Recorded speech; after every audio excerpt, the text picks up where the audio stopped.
হুসাইন একবার বিশ্বনবীর প্রশ্ন করলেন, নানা মানিল আমজাদ ইলাল্লাহ, বলেন তো নানা আল্লাহর কাছে কে বেশি দামি, আপনি নাকি আমি?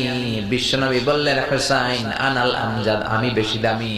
হুসাইন বলল, নানা জি আমি মানি না, আনা লা ওয়াফিক, আমি মানি না নানা। কেমন করে আপনি আমার চাইতে বেশি দামি হন? আপনার চাইতে আমি বেশি দামি। বিশ্বনবী বললেন, হুসাইন আমি হলাম নবীদের নবী, আখির নবী বিশ্ব নবী, আর তুমি হলা আমার উম্মত, তোমার চাইতে আমি বেশি দামি।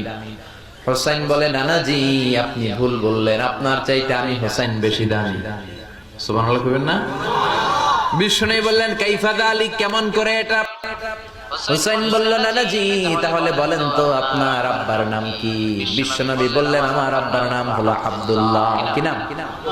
হুসাইন বলেন, আনা খালি আব্দুল্লাহ, লাইসা ক্বাবলাহু ওয়ালা বা'দাহু শাই। খালি আব্দুল্লাহ, সামনেও কোনো টাইটেল নাই, পিছনেও কোনো টাইটেল নাই। আমার আব্বার নাম আপনি জানেন নাকি?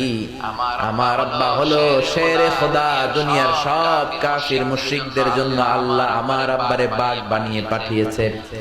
আমার আব্বা সাধারণ কোনো মানুষ নয়, বিশ্ব নবীর মেয়ের জামাই। আল্লাহু আকবার। আপনার আব্বা আব্দুল্লাহ কি কোন নবীর মেয়ের জামাই নাকি? বলেন, আমার আব্বার নাম হলো আলী কাররামাল্লাহু ওয়াজহা। বিষ্ণু বললেন, তাই তো, আসলে তো তোমার আব্বা বেশি দামি। আবার হুসাইন প্রশ্ন করলেন, নানা বলেন তো আপনার আম্মার নাম কি? কি নাম বিশ্বনবীর মায়ের? তোরা দেখে যা আমিনা মায়ের কোলে, মধু পূর্ণিমারি সেথা চাঁদ দোলে, যেন উষার কোলে রাঙা রবি দোলে।